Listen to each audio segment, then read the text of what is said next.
Eu vou orar com vocês agora, tá bom? Senhor, muito obrigado por mais uma vez estarmos aqui reunidos para louvar o Senhor, para pensar no Senhor, Deus. Obrigado porque estamos vivendo essa época tão especial na nossa vida, que é o Natal, onde nós comemoramos o nascimento de Jesus.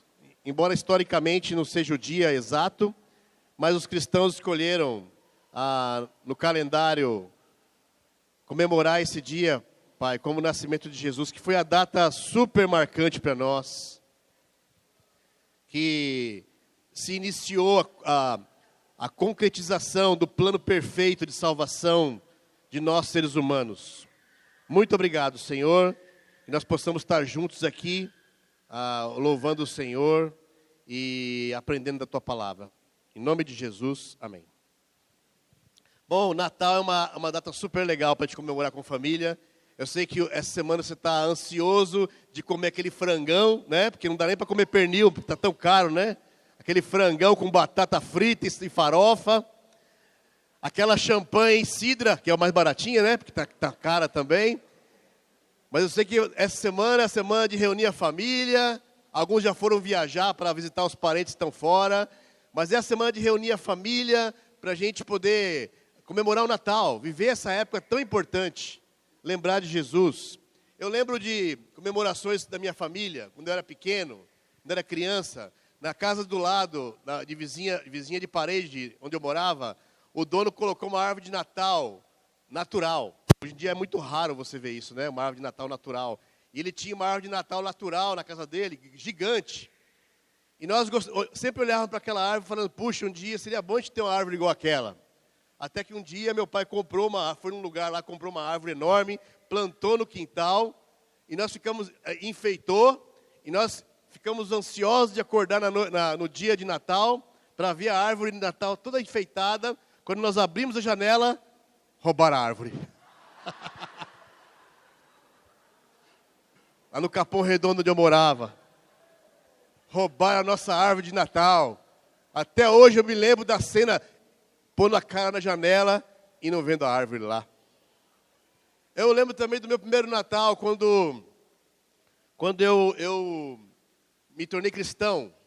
Meu primeiro Natal de conversão. Fui batizado dia 15 de novembro de 90.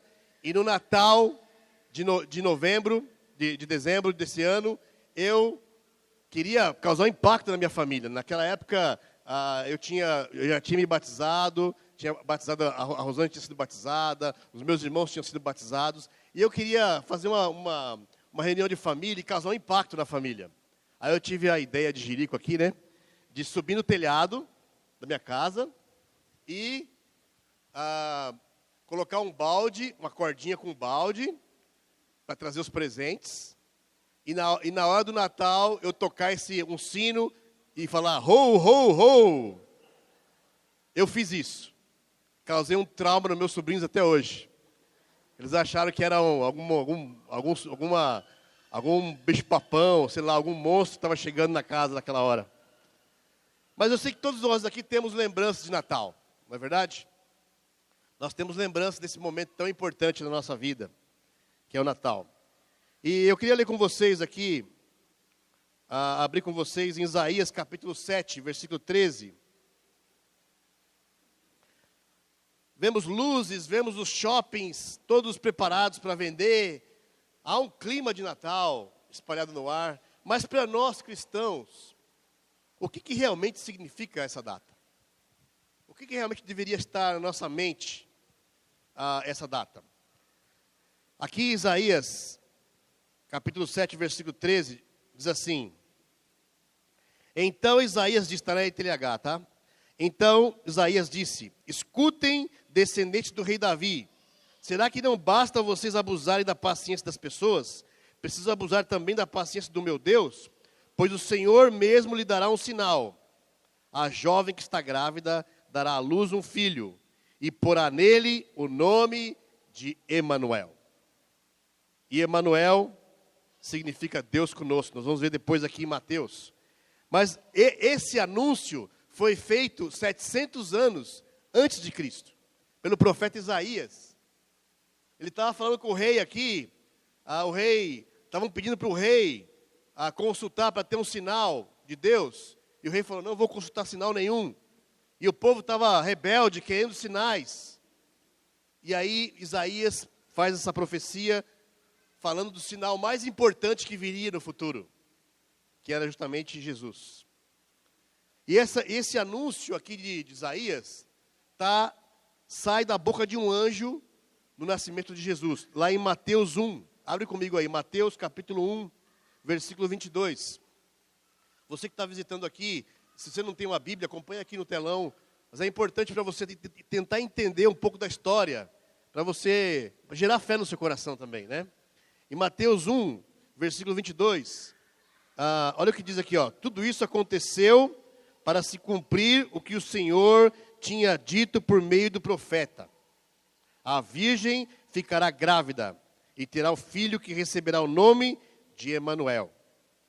Emanuel quer dizer, Deus está conosco. Sabe, esse anúncio agora é feito pelo anjo que vai falar com Maria. E ele sai da boca do anjo, as palavras que foram ditas lá por Isaías, 700 anos atrás. E ele fala agora, olha, vai nascer o Filho de Deus, e o nome dele é Emanuel, que significa Deus conosco. Sabe, essa é a beleza do Natal. É nós entendermos que foi o marco em que Deus concretizou a vinda de Deus, como ser humano pisando aqui nessa terra, para andar no nosso meio, para viver na nossa pele, para sentir o que eu sinto que você sente. Não é um Deus que ficou distante, dando ordens para nós aqui embaixo. Não, ele veio aqui na terra, e o nascimento de Jesus marca isso. Aí se dá o maior acontecimento da história do cristianismo, que é justamente o nascimento de Jesus. O anjo vem e fala, Emanuel, Deus conosco. Mas a verdade, irmãos, é que Deus sempre esteve conosco, com os seres humanos. Mesmo no Velho Testamento, Jesus estava lá também. Às vezes é difícil para nós entendermos, como assim Jesus esteve lá andando ou sendo mostrado no Velho Testamento? A Bíblia inteira fala de Jesus. Não é só no Novo Testamento. No Velho Testamento também. Jesus estava sempre sendo lembrado, de forma alegórica às vezes, pelos acontecimentos na vida dos seres humanos. Eu queria dar alguns exemplos para vocês, onde nós podemos ver Jesus no Velho Testamento. Por exemplo, com a vida de Abraão. Abraão, vamos imaginar aqui, se você conhece um pouco da história de Abraão, Abraão foi aquele homem, chamado pai da fé, né? E esse homem recebeu de Deus um chamado, para ele sair da terra de onde ele estava, do aconchego da família, da riqueza dele, deixar para ir para um outro lugar, onde lá ele salvaria o povo. Levaria o povo para um outro lugar, conduziria o povo, deixou o conforto. E é mesmo assim, Jesus também fez a mesma coisa, deixou o conforto do céu, deixou a beleza do céu para vir aqui, nos conduzir para a salvação. Abraão, subindo o morro para levar o filho dele para sacrifício. Imagina você que é pai, subindo aquele morro, aquela montanha, até chegar ao local do sacrifício, onde ele sacrificaria Isaac. Isaac, ao Abraão abaixar o punhal, Deus falou, não faça isso, não precisa. Da mesma forma, Deus subiu com Jesus no Calvário, para sacrificar agora o Isaac perfeito, que era Jesus. E sacrificou. Só que o céu não falou para parar. Porque os seres humanos, eu e você, precisávamos desse sacrifício. Olha Jesus sendo apontado lá em Abraão. Quer outro exemplo?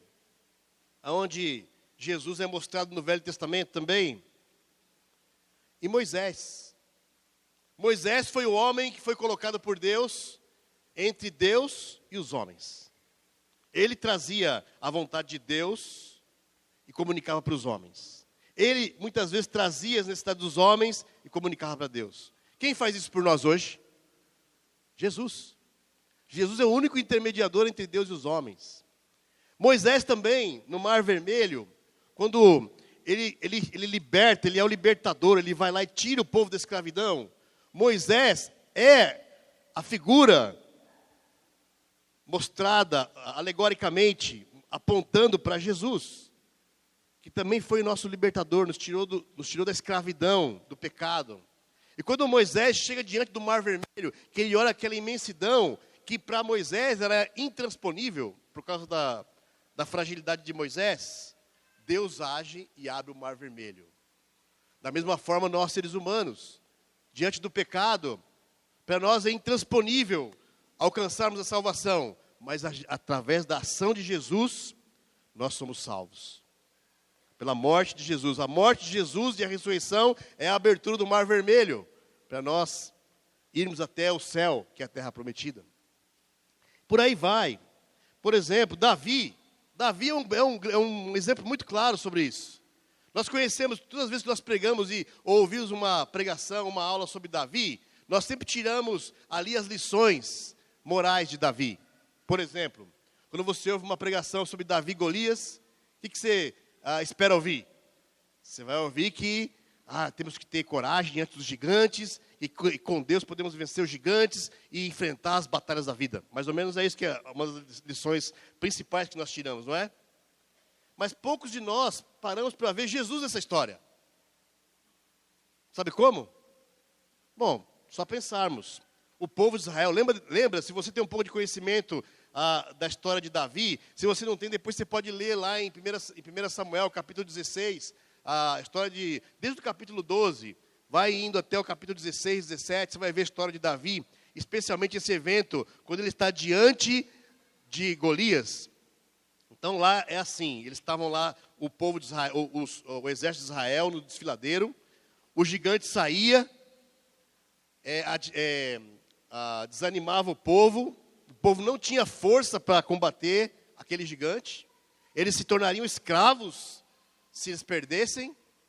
O que o povo precisava? Precisava de um substituto que batalhasse por eles. Aparece quem?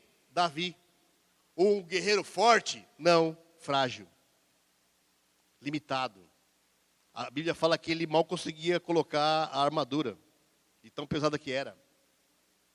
E ele vai lá, mata o gigante, que trazendo para nós, o gigante é o pecado, é a escravidão do pecado, querendo nos levar para a escravidão do pecado.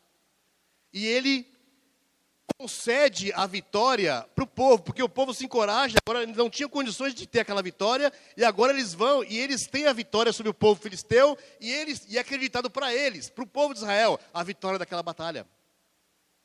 Olha Jesus sendo apontado aí também.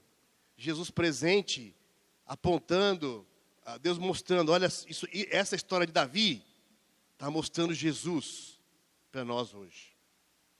Você consegue entender? Vocês estão conseguindo ver? Sabe, Jesus sendo apontado ali, Davi, o frágil, Jesus também não veio frágil na manjedoura, através do poder de Deus, ele se colocou no nosso lugar como substituto, derrubou o gigante.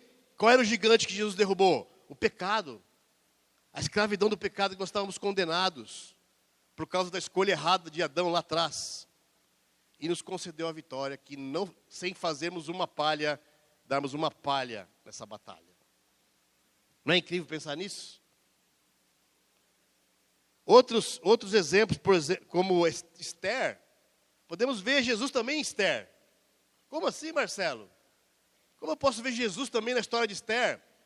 De novo, lá o povo de Israel estava sendo subjugado, estava prestes a uma condenação.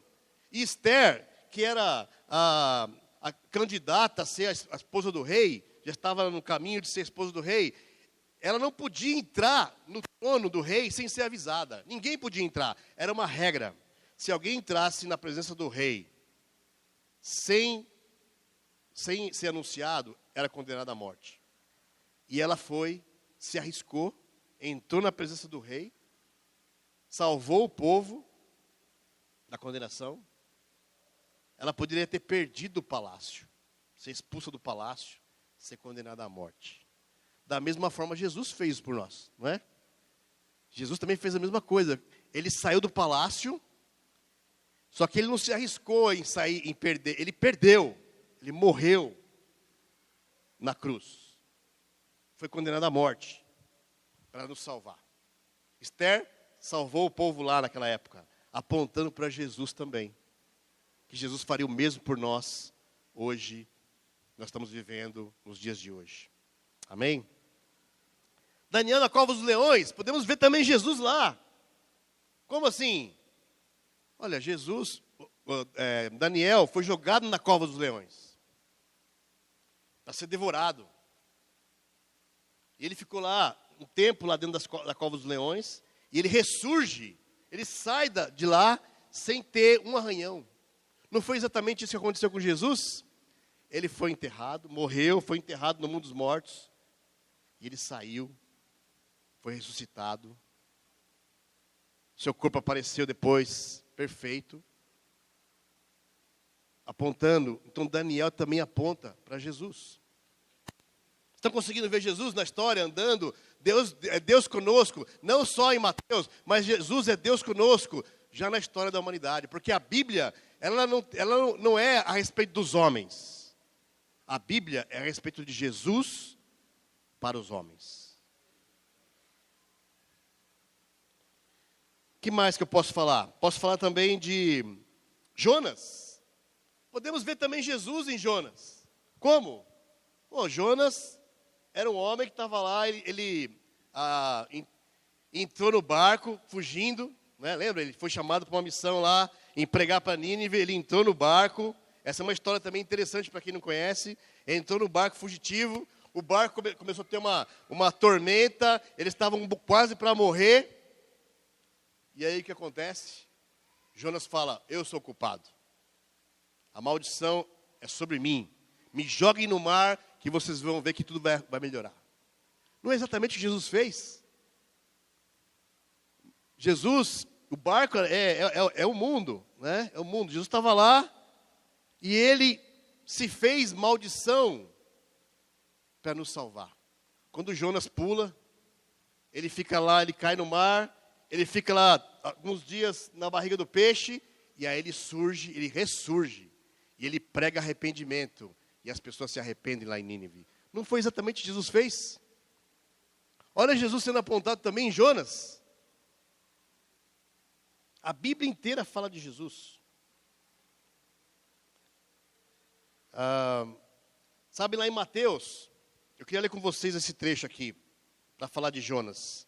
Mateus capítulo 12, versículo 40. Abre comigo lá, por favor. Jesus fala sobre... Jesus na terra, ele cita esse evento de Jonas. Olha que interessante. Em Mateus 12, versículo 40. Estão comigo? Porque assim como Jonas ficou 3 dias e 3 noites dentro de um grande peixe, assim também o Filho do Homem ficará 3 dias e 3 noites no fundo da terra. No dia do juízo, o povo de Nínive vai se levantar e acusar vocês, pois eles se arrependeram dos seus pecados, quando ouviram a pregação de Jonas. E eu afirmo que o que está aqui é mais importante do que Jonas. Todas as histórias que Deus relata na Bíblia, é Deus apontando através da vida dos homens. Olha, Jesus está aqui, ó. Olha, Jesus está lá em Moisés, Jesus está lá em Abraão, Jesus está lá em Moisés, Jesus está lá em Daniel, Jesus está lá agora com Jonas. Jesus também estava com José. Podemos ver Jesus em José também. Como posso ver Jesus em José? Lembra de José do Egito? O que aconteceu com José? Lembra do sonho que ele teve? José teve um sonho. Você pode também verificar isso na Bíblia depois, se você não conhece essa história. José teve um sonho, ele era o filho mais novo, um dos mais novos, e aí ele vê os irmãos ao redor dele, se ajoelhando diante dele. Quem que isso está apontando? Para Jesus. Aí José é vendido como escravo pelos seus irmãos. Quem foi que levou Jesus para a cruz? Fomos nós, as pessoas. José, lá na escravidão do Egito, ele se torna a segunda pessoa mais importante depois. O governador, que ficava sempre à direita do rei. Olha de novo, Deus apontando para José e mostrando Jesus. Por quê? Porque José, à direita do rei, intercedeu pelo povo e salvou os próprios acusadores, os próprios traidores, através da libertação que ele ofereceu, trazendo a família e os israelitas para o Egito, livrando eles da fome, da destruição. Apontando para quem? Não foi isso que Jesus fez, a mesma coisa? À direita de Deus, intercedendo por nós, por mim e por você, nos livrando da escravidão. Olha Jesus também sendo apontado por José. E por aí vai, eu poderia ficar falando aqui de vários momentos da história do ser humano, onde Deus estava ali mostrando, olha, Jesus está aqui, ó. Olha, Jesus está aqui também. Olha, eu estou mostrando Jesus aqui. E agora chega em Mateus, o anjo Gabriel vem anunciar que tudo isso agora é real. Agora não vai ser mais por alegoria, agora é por realidade. Jesus veio, pisou aqui nessa terra. Amém? Isso deve ser a coisa que mais nos anima, mais do que o frangão de Natal. Mais do que aquela farofa, que é isso? Isso nem se compara. Se você entender todo esse processo que Deus desenhou na história do ser humano, desde Adão, quando Adão tomou aquela decisão errada, Deus fez esse plano e começou a mostrar Jesus no decorrer da história. Para a gente chegar aqui hoje e reconhecer que eu só consigo ser salvo. Você só consegue alcançar a salvação por meio de Jesus. Não é por causa dos seus esforços. São relatos históricos. A Bíblia não é sobre os homens. A Bíblia é sobre Jesus para os homens. Jesus é o verdadeiro templo. Jesus é o verdadeiro profeta. É o verdadeiro sacerdote. É o verdadeiro rei. O máximo da luz. O maior sacrifício. O pão verdadeiro. O cordeiro da Páscoa. A questão de tudo isso, irmãos, é como eu e você respondemos a isso. Como nós respondemos a isso? Você que está vindo aqui hoje, ou você que estava afastado, estava voltando para o convívio, você que está visitando e quer conhecer mais a Deus, o chamado é sempre esse, é olharmos para a Bíblia, enxergar nossa situação diante de Deus e tomarmos alguma decisão de conhecer mais a Deus. Porque se você conhece esse amor, essa bondade de Deus, oferecida por Jesus, você é movido a querer conhecer mais Jesus. Não porque você tem que fazer para ser salvo, mas porque você está tão grato. Puxa, olha o que Deus está oferecendo para nós. Isso deve nos encher de alegria e falar, eu quero conhecer mais esse Deus. Eu quero conhecer mais esse Jesus. Como nós respondemos? Existem duas formas que eu e você podemos responder. Podemos fazer duas coisas. Como nós podemos reagir a toda essa demonstração de amor a Deus por nós. A primeira dela é refletindo Jesus na sua vida. Assim como nós vemos Jesus sendo refletido na vida de Abraão, na vida de Davi, na vida de José, na vida de todos os nomes que eu falei, de Jonas, também o chamado hoje é que Jesus seja refletido na sua vida. Na sua vida. Na sua vida. Na sua vida. Na sua vida. Na sua vida, lá, você que está lá atrás também. Viu, Léo? Na sua também. Na sua vida. Esse é o chamado de Jesus. Olha o que ele fala em 2 Coríntios, capítulo 3, versículo 18. Abre comigo. 2 Coríntios, capítulo 3, versículo 18. Esse é o chamado do cristianismo. Você que está querendo entender mais sobre o cristianismo, o que é o cristianismo? É a sua resposta ao entender que Jesus foi a dádiva maior de Deus para nós, seres humanos. E ele fala aqui, ó, 2 Coríntios 3, versículo 18. Portanto, todos nós, com o rosto descoberto, refletimos a glória que vem do Senhor. Essa glória vai ficando cada vez mais brilhante. e vai nos tornando cada vez mais parecidos com o Senhor, que é o Espírito.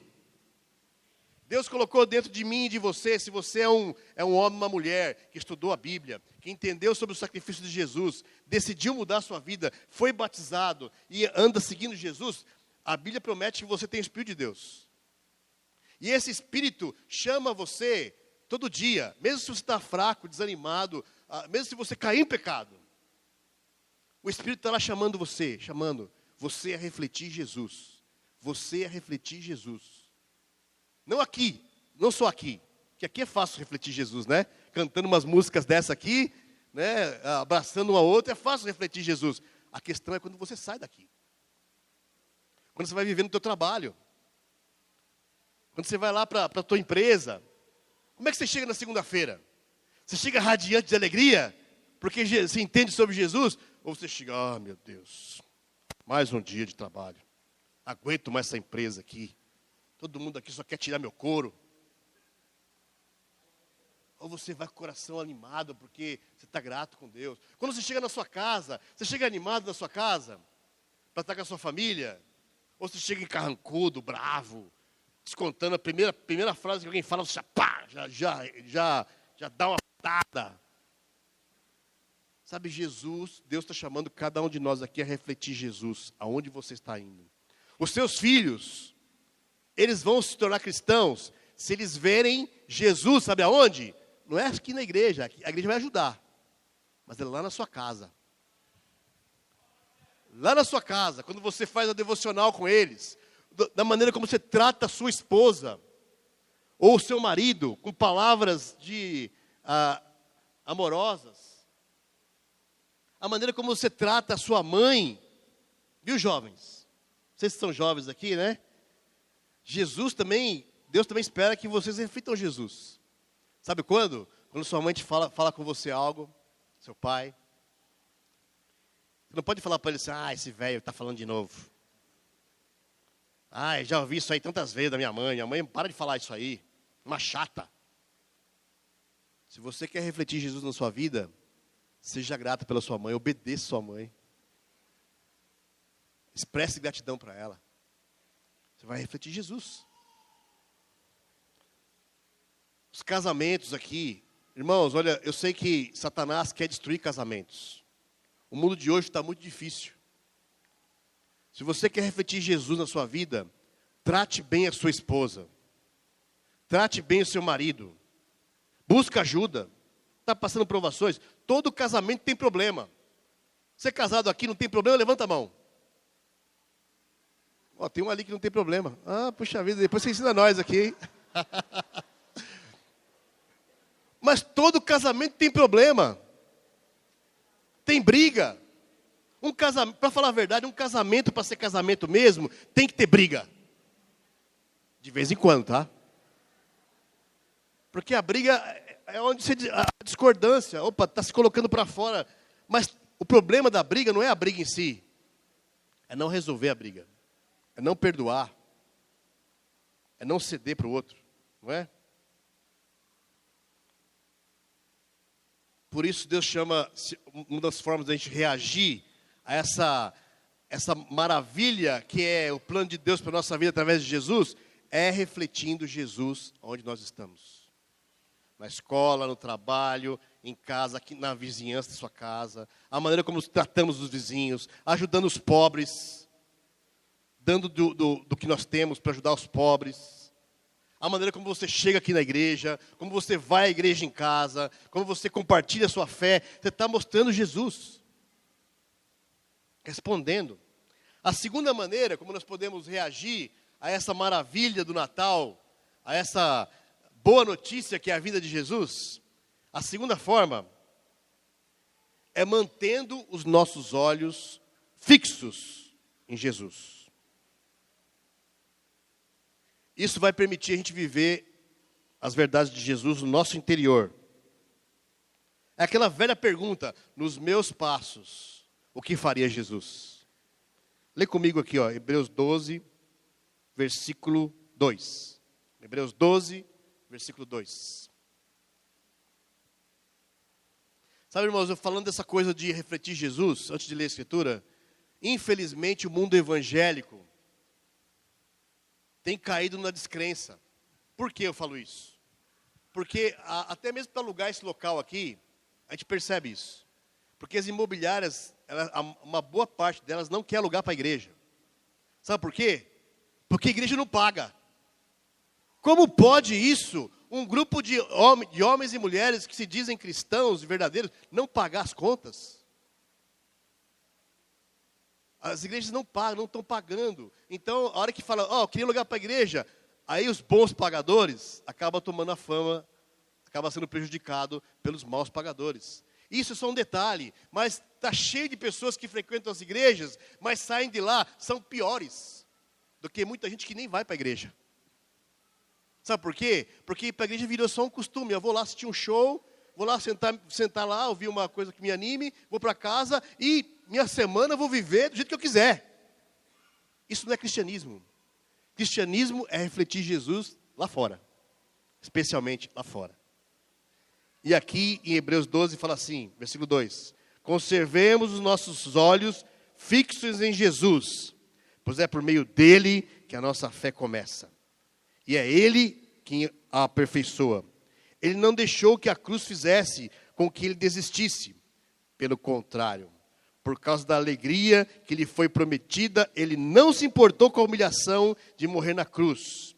E agora está sentado do lado direito do trono de Deus. Lembra de José? Lado direito do trono de Deus. Pense no sofrimento dele e como suportou com paciência o ódio dos pecadores. Assim vocês não desanimem e nem desistam. Então a segunda coisa que nós temos que fazer para refletir, para sermos gratos a toda essa maravilha que é a boa notícia de Jesus, é manter nossos olhos fixos em Jesus. Você tem que olhar para Jesus. O seu padrão é Jesus. O meu padrão é Jesus. Nós temos aqui os irmãos, onde a gente pode se ajudar, a gente pode se encorajar, a gente pode se discipular. Ótimo, isso é uma dádiva que Deus nos dá. Mas cada um de nós tem que olhar para Jesus. No final das contas, o seu foco é Jesus. O que Jesus faria nos meus passos, no meu lugar. Esse é o chamado de Deus para nós. Refletirmos a glória de Deus através da nossa vida. Refletirmos Jesus, assim como ele foi refletido durante a história, na vida desses homens que eu citei aqui. Jesus hoje transferiu isso não só para os profetas, mas para cada um aqui que se diz um cristão. De sair daqui e refletir Jesus na sua vida. Como nós fazemos isso? Mantendo os olhos fixos em Jesus. Por isso que é tão importante você ler sua Bíblia. Os tempos com Deus. Você lembra o que é tempo com Deus? Super importante. É a sua devocional. Primeira devocional que você faz de manhã. Sentar, abrir. Você que está querendo conhecer mais a Deus, queremos chamar você a fazer isso. Abrir a sua Bíblia de manhã. Mas eu não sei ler. Começa o livro de João. Lê do capítulo 1. Você vai ver que vai contar toda a história do nascimento de Jesus, da vinda de Jesus, Jesus no céu com Deus, depois ele vindo para cá para a terra. Começa do capítulo do livro de João, capítulo 1. Mas cada um de nós aqui não podemos perder o costume e a boa prática de ler a Bíblia todos os dias pela manhã. E depois orarmos a Deus todos os dias. Um bom desafio para os casais aqui, você orar com a tua esposa todo dia. Nem que seja 2 minutos. Mas orar com a tua esposa todos os dias. Quero deixar esse desafio aos casais aqui. Amém? E eu queria terminar justamente chamando você, na noite de Natal, aonde você estiver, conecta a sua cabeça, sua mente, nisso que eu falei aqui, no objetivo do Natal. E vá lá onde você for, para amar as pessoas, para servir, para perdoar quem tem que perdoar, para dar o seu melhor, porque a coisa mais importante, mais maravilhosa, Deus já fez por nós, que foi Jesus. Amém? E Jesus chama ele a ser refletido em cada um de nós. Esse é meu desejo, irmãos. Para vocês, minha oração é que cada um aqui seja um pedacinho de Jesus, aonde estiver. Nós vamos espalhar Jesus para as pessoas. E quando alguém se converter, vai olhar para você e falar: ah, sabe, eu me converti porque eu vi Jesus na sua vida. Amém? Se nós fazemos isso, estamos cumprindo nosso papel de seguidores de Jesus. E esse é o chamado que Ele faz para mim e para você. Amém? Vamos orar. Pai, muito obrigado, Senhor. Nós te agradecemos tanto, Deus, pela misericórdia que o Senhor derrama sobre nós. Por esse plano perfeito que o Senhor fez, Pai, que foi trazer Jesus aqui para a terra, como ser humano, sentir a nossa dor, sentir o que nós sentimos, Pai, mas com um detalhe importante: não pecar nenhuma vez. Jesus é o único ser humano, foi o único ser humano que nunca pecou. Por isso Ele serviu como cordeiro perfeito, para nos libertar da intransponível salvação dos nossos pecados, que só é possível por causa de Jesus. Obrigado porque nessa época comemoramos o Natal, onde nós lembramos desse ato de salvação que veio sobre nós. E a minha oração é que nossos corações estejam transbordando de alegria, de gratidão, que nós possamos fazer isso no nosso convívio aqui, Pai, abraçar um ao outro, agradecer a vida um do outro, e agradecer especialmente que nós temos união por causa de Jesus. Muito obrigado, oramos gratos em nome de Jesus. Obrigado, que Deus abençoe a todos e um Feliz Natal para vocês.